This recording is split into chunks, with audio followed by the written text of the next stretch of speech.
Film की शुरुआत में हमें अवलोनिया नाम की एक जगह के बारे में बताया जाता है जो बर्फीले पहाड़ों के बीच बसा एक खूबसूरत शहर है। वहीं कुछ एडवेंचरस लोगों ने पहाड़ों के उस पार जाने की बहुत कोशिश की ताकि वो बाहर की दुनिया देख सके, लेकिन कोई भी उन बर्फीले पहाड़ियों को पार नहीं कर पाया और जिसने भी वहां जाने की कोशिश की वो सभी इतनी ठंड की वजह से रास्ते में ही गुजर गए। फिर हमें क्लैड नाम के एक शख्स के बारे में बताया जाता है जो बहुत ही बहादुर और निडर है और वो अपने बेटे सर्चर के साथ पहाड़ों के उस पार की दुनिया की तलाश में निकल चुका है। दरअसल क्लैड को रोमांचक सफर पर जाना बहुत पसंद है और उसका सपना है कि वो बाहर की दुनिया में जाने का रास्ता खोज सके। आप क्लैड और उसका बेटा सर्चर बहुत ही मुसीबतों का सामना करके बर्फीली पहाड़ियों तक पहुंच चुके होते हैं जहां उनके साथ रिसर्चर्स की छोटी टीम भी होती है। वो लोग अब आगे बढ़ते हुए एक बर्फीली गुफा में आ चुके थे जहां थोड़ी भी आवाज करने पर गुफा की ऊपरी दीवारों में जमी नुकीली बर्फ उनके ऊपर गिर सकती थी, इसलिए वो सभी दबे पांव से आगे बढ़ने लगते। तभी सर्चर को एक अजीब सा पौधा दिखाई देता है जिसमें से रोशनी निकल रही होती है, लेकिन उस पौधे को छूते सर्चर को करंट का झटका लग जाता है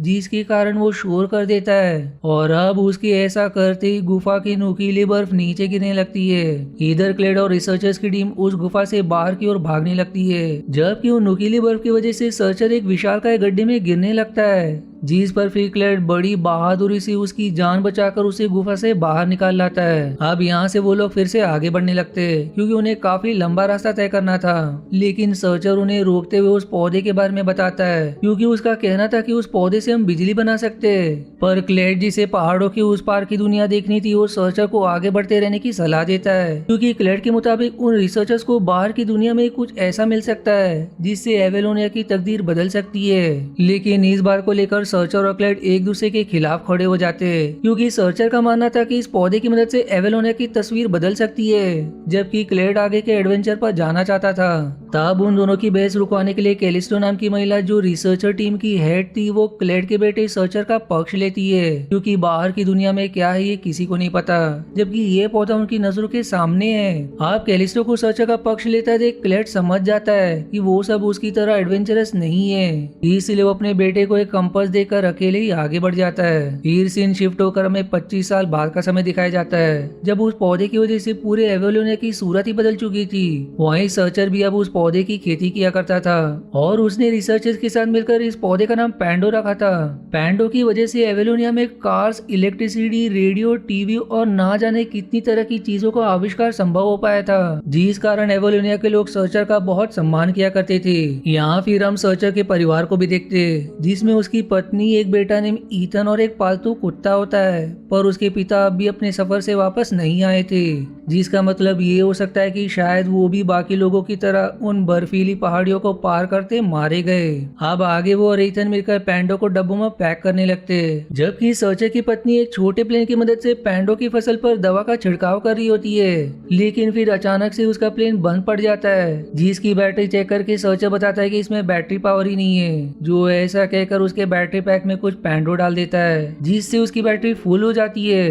इस पर अब उसकी पत्नी बताती है कि उसने पिछले दिन बैटरी पैक में पैंडो डाले थे जो इतनी जल्दी नहीं खराब हो सकते, यानी कि उनके पैंडो की फसल में किसी तरह की समस्या आ रही है, लेकिन सर्चर उसकी बात पर ज्यादा ध्यान नहीं देता। तभी ईथन से मिलने के लिए उसके कुछ दोस्त वहां आ जाते जहां डिएजो नाम का लड़का उसे एक कार्ड देकर उसके दादा की तारीफ करने लगता है। वो उसे कहता है कि तुम्हें भी अपने दादा की तरह एडवेंचर करना चाहिए, जो बात ईथन को काफी पसंद आती है क्योंकि उसे भी एडवेंचर में बहुत इंटरेस्ट था, पर उसके पिता उसे फार्मर यानी कि किसान बनाना चाहते थे। फिर इसके बाद सर्चर और ईथन एवेलोनिया शहर में पैंडो की सप्लाई करने जाते जहाँ हम हर तरफ पैंडो से चलने वाले इलेक्ट्रॉनिक डिवाइसेस को देख पाते क्योंकि अब पूरा एवेलोनिया शहर ही पैंडो की इलेक्ट्रिसिटी पर निर्भर हो चुका था, जहां कार से लेकर प्लेन तक सब कुछ पैंडो की इलेक्ट्रिसिटी से ही चला करते थे। वहीं शहरों के बीचों बीच क्लेड और सर्चर की बड़ी सी मूर्तियां लगाई गई थी क्योंकि यदि वो लोग अपने सफर पर ना निकले होते तो शायद अब भी एवेलोनिया में कार्स की जगह घोड़ा गाड़ी और बैलगाड़ी चला करती। अब अपने दादा की मूर्ति देखकर ईथन अपने पिता से उनके बारे में पूछता है, जिस पर सर्चर उसे बताता है कि मेरे पिता ने कभी मुझसे प्यार ही नहीं किया, बल्कि उन्हें तो सिर्फ अपने एडवेंचर से मतलब था। फिर शाम के समय जब सर्चर अपने परिवार के साथ घर में होता है तो अचानक से उसका घर हिलने लगता है, जो दरअसल इसलिए हिल रहा था क्योंकि वहाँ कैलिस्टो एक विशालकाय शिप लेकर आई थी जिसमें उसका क्रू भी मौजूद था। वो यहाँ आते ही सर्चर को बताती कि पैंडो की फसल में किसी तरह की बीमारियां लग गई है, जिस कारण सिर्फ 1 महीने के अंदर ही पैंडो की सारी फसल खराब हो जाएगी और इसे बचाने के लिए हमें तुम्हारी मदद चाहिए। इसीलिए हम तुम्हें लेने आए हैं ताकि तुम हमारे साथ चलकर कुछ मदद कर सको। जो सुनकर ईथन कहता है कि मैं भी आपके साथ चलना चाहता हूँ, लेकिन सर्चर उसे मना कर देता है, जिस कारण वो गुस्से में अपने कमरे में लौट जाता है। इधर सर्चर अपने पिता का कंपास और कुछ जरूरी सामान लेकर कैलिस्टो की शिप पर सवार हो जाता है, जहाँ कैलिस्टो उसे बताते कि पैंडो की जितनी भी फसलें हमें जमीन के ऊपर दिख रही है उन सब की जड़ें आपस में जुड़ी हुई है, जो जमीन के अंदर काफी गहराई तक फैली हुई है। और यदि हम पैंडो की फसल को बचाना चाहते हैं तो हमें जमीन के गहराइयों में जाकर पैंडो की जड़ों में फैली बीमारी को ठीक करना होगा। जीसी के साथ कैलिस्टो ये भी शेयर करती कि उसकी टीम ने एक विशालकाय गड्ढा भी खोद लिया है जो जमीन के काफी अंदर जाता है। फिर अगले सीन में हम उन सभी को जमीन में बने विशालकाय गड्ढे के अंदर जाते देखते हैं, जहाँ हर तरफ पैंडो की जड़ी फैली हुई थी जो हरे रंग की रोशनी से जगमगा रही होती है। यहाँ वो लोग कुछ दूर ही पहुंचे थे कि तभी वहाँ सर्चर की पत्नी मेरिडियन अपने प्लेन से आकर उसे बताती कि हमारा बेटा इथन तुम्हारी शिप पर ही मौजूद है। जिसके इतना कहते शिप पर मौजूद एक महिला इथन को पकड़कर वहाँ ले आती है, जहाँ इथन ने शिप पर अपने कुत्ते को भी साथ ले आया था।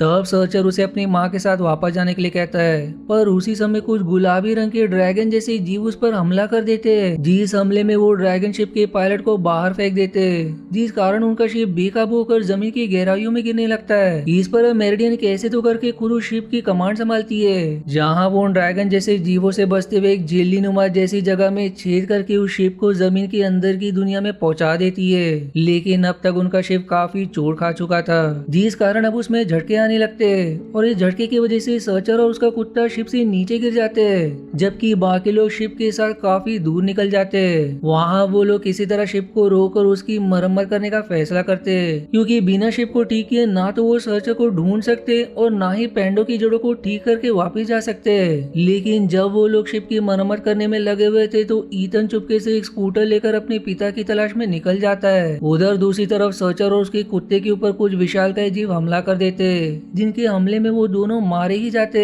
पर तभी एक आदमी वहाँ कर उन जीवों पर फ्लेम थ्रोवर से हमला करके सर्चर उस कुत्ते की जान बचा लेता है। अब उस आदमी की शक्ल देखते ही सर्चर उसे पहचान लेता है, क्योंकि वो आदमी कोई और नहीं बल्कि उसके पिता क्लेड है, जो पिछले 25 सालों में इसी जगह पर फंसे हुए।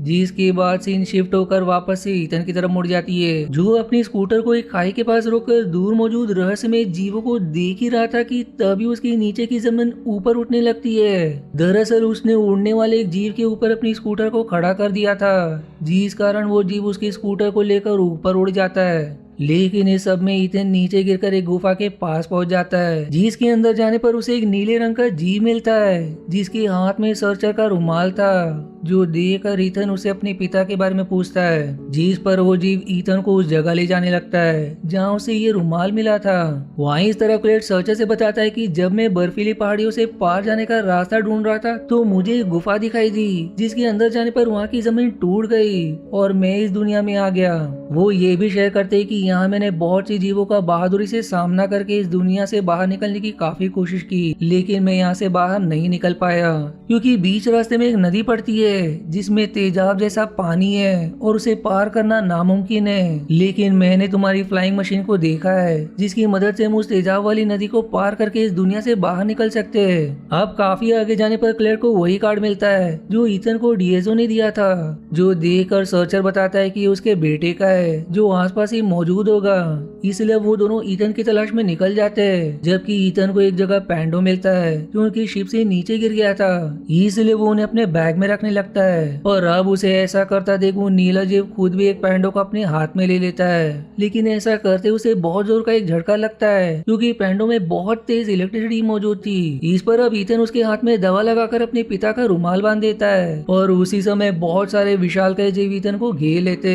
जिन्हें वो नीला जीव रोकने की बहुत कोशिश करता है, पर वो उसकी एक नहीं सुनते। अब इससे पहले कि वो उसे मार पाते, वहाँ क्लेड आकर उन सभी जीवों पर अपनी फ्लेम थ्रोवर से आग फेंककर उन्हें कुछ देर के लिए रोक लेते, और उनकी संख्या बहुत अधिक थी, इसलिए वो सर्चर, ईथर और उनके कुत्ते को लेकर नीचे वाली खाई में कूद जाता है। जहाँ बहुत सारे लाल रंग के जीव हवा में उड़कर कहीं जा रहे थे। तब वो लोग उन जीवों के ऊपर से भागते हुए आगे बढ़ने लगते, लेकिन वो विशालकाय जीव अब भी उनका पीछा नहीं छोड़ते। तभी मेरिडियन और कैलिस्टो अपनी उड़ने वाले स्कूटर से वहां आकर उन्हें बचा लेती है। अब आगे हम उन सभी को शिप पर देखते हैं, जिसकी मदद से वो लोग तेजाब वाली नदी तक पहुंच जाते हैं। पर यहाँ उन लोगों को समझ नहीं आ रहा था कि आखिर उन्हें जाना कहाँ है। जहाँ अभी ने इतना परेशान देखकर वो नीला जीव कुछ हरे रंग की जीवों से नदी पार करवाने को कहता है, जिस पर फिर बहुत सारे हरे रंग के जीव उनकी शिप को हवा में उड़ाकर नदी पार करवा देते। लेकिन नदी के आखिरी हिस्से में कुछ अन्य जीव फिर से उन पर हमला कर देते, जिनसे निपटने के लिए सर्चर उन जीवों पर पैंडो से वार करता है और इस तरह से वो लोग पैंडो की बिजली से उन सभी जीवों को मार गिराते। फिर पैंडो की जड़ों का पीछा करते वो सभी एक विशाल का एक गुफा जैसी जगह में पहुंच जाते, जहाँ एक बार फिर वो गुलाबी ड्रैगन जैसे दिखने वाले जीव वहाँ थे। लेकिन इस बार वो उनकी शिप पर हमला नहीं कर रहे थे, जिस कारण फिर वो लोग उन ड्रैगन्स के पीछे जाते, जहाँ हम देख पाते हैं कि ये वही जगह है जहाँ पैंडो की सारी जड़ें एक जगह जुड़ी हुई है। वहीं ये गुलाबी ड्रैगन्स पैंडो की जड़ों को नुकसान पहुंचा रहे थे, जिस कारण जमीन के ऊपर पैंडो की फसल खराब हो रही थी, जो देखकर सर्चर फिर कुछ पैंडो को पीसकर पाउडर जैसा बना देता है और फिर वो उस पाउडर को उन गुलाबी ड्रैगन्स पर फेंक देता है, जिससे कुछ ड्रैगन्स मारे जाते हैं। इस पर बाकी लोग भी पैंडो को पीसकर उन्हें पाउडर की तरह प्रयोग करना शुरू करते, पर तभी वो नीला जीव ईथन को कुछ समझाने की कोशिश करता है, पर ईथन को उसकी भाषा समझ नहीं आती। इसलिए वो पैंडो से भरा एक बॉक्स लेकर अपने पिता के पास चला आता है, जहाँ सर्चर उसे एक डिवाइस देते हुए उन जीवों के ऊपर पैंडो का पाउडर छिड़कने को कहता है, क्योंकि ये काम बिल्कुल वैसा ही था जैसे पौधों पर दवा का छिड़काव किया जाता है। लेकिन ईथन को ऐसा काम पसंद नहीं आता, इसलिए अपने पिता से बताता है कि मुझे किसान नहीं बनना बल्कि मैं एडवेंचर करना चाहता हूँ। फिर इतने में ही वहाँ क्लेड आ जाता है, जिसे देखते ही सर्चर उनसे कहता है कि आपने मेरे बेटे को भड़का दिया, जिस पर क्लेड जवाब देता है कि मैंने ईथन से कुछ भी नहीं कहा। लेकिन सर्चर उनकी एक नहीं सुनता। अब अपने पिता का गुस्सा देख ईथन पास ही गुजर रहे जीवों के ऊपर बैठकर वहाँ से चला जाता है, जो देखकर सर्चर भी उसके पीछे उड़ने वाली स्कूटर लेकर आता है। यहाँ वो अपने बेटे को स्कूटर पर बिठाकर उससे समझने की कोशिश करता है और अब वो दोनों बात करते हुए ऐसे जगह पहुंच जाते हैं जहाँ बहुत सारी धुंध होती है, जिस धुंध के छटते ही वो लोग देखते हैं कि वो बर्फीली पहाड़ियों के उस पार की दुनिया में पहुंच गए, जहाँ समुद्र का नीला पानी भी है। तभी फिर उनके सामने मौजूद विशालकाय पहाड़ी हिलने लगती है और उन्हें अपने सामने एक बहुत बड़ी आंख नजर आती है, जिसका मतलब ये कि जो पहाड़ी हिल रही थी वो आंखों के ऊपर की पलक थी, यानी कि वो लोग अब तक किसी जीव के अंदर घूम रहे थे। इस पर अब ईथन अपने पिता से बताता है कि तेजाब की नदी कुछ और नहीं बल्कि इस विशालकाय जीव के पेट में बन रहे एसिड्स थे और अब तक हम इस जीव के पीठ पर रह रहे थे। वहीं ईथन को चमकता है कि वो गुलाबी ड्रैगन जैसे जीव कुछ और नहीं बल्कि इस विशालकाय जीव का इम्यून सिस्टम है, जो उसे पैंडो की जड़ों से बचाने की कोशिश कर रहा है, क्योंकि पैंडो की जड़ें इस जीव के दिल को नुकसान पहुंचा रही है और यदि हमने इस जीव के इम्यून सिस्टम को ही खत्म कर दिया तो पैंडो की जड़ें इस विशालकाय जीव को जान से मार देंगी, जो होती ही सतह के ऊपर रह रहे लोगों के लिए भी मुसीबत आ जाएगी, क्योंकि यदि ये जीव ही नहीं रहा तो हमारा शहर एवेलोनिया भी नष्ट हो जाएगा। अब ये जानने के बाद दोनों भी मिलकर बाकी लोगों को ये बात समझाने जाते हैं, लेकिन कैलिस्टो उसकी एक नहीं सुनती। उल्टा वो सर्चर, ईथन और मेरिडियन को एक छोटे कमरे में बंद कर देती है, जहाँ से फिर उन्हें वो नीला जीव बाहर निकलता दिखाई देता है। फिर वो तीनों मिलकर शिप के कंट्रोल रूम को अपने कब्जे में ले लेते, जहाँ मेरिडियन अंदर से दरवाजा बंद करके शिप उड़ाने लगती है, जबकि ईथन और सर्चर बाहर जाकर पैंडो की जड़ों को नष्ट करने लगते, जिस काम में क्लेड भी उनका साथ देता है। तभी ईथन कुछ विशालकाय जीवों को अपने पीछे लगाकर पैंडो की जड़ों के पास ले आता है, जहाँ क्लेड और सर्चर ने एक गड्ढा बना दिया था। अब वो जीव वहाँ आकर उस गड्ढे में घुस जाते, जिससे पैंडो की जड़ें कमजोर होकर पूरी तरह से नष्ट हो जाती है, जो होते ही अब उस विशालकाय जीव का दिल साफ साफ दिखने लगता है, पर वो अब भी धड़क नहीं रहा था। तब चार पैरों वाले कुछ जीव वहाँ आकर अपनी पीठ से छोटे छोटे जीव को उस दिल पर गिराते हैं, जिससे वो दिल वापस से धड़कने लगता है, यानी कि अब वो विशालकाय जीव और उनका शहर एवेलोनिया भी बच जाएगा। फिर मूवी के आखिरी सीन में उन सभी को उस विशालकाय जीव की पीठ पर मौजूद एवेलोनिया शहर में देखते हैं, जहाँ पृथ्वी के बाहर से हमें ये दिखाया जाता है कि वो जीव एक विशालकाय कछुआ है। जिसी के साथ ये मूवी यहीं समाप्त हो जाती है। आशा है आपको मेरी एक्सप्लेनेशन पसंद आई। यदि हाँ तो प्लीज वीडियो को लाइक करना और चैनल को सब्सक्राइब करके सपोर्ट करना ना भूलें। मिलते हैं अगले एक्सप्लेनेशन वीडियो में, तब तक के लिए धन्यवाद दोस्तों।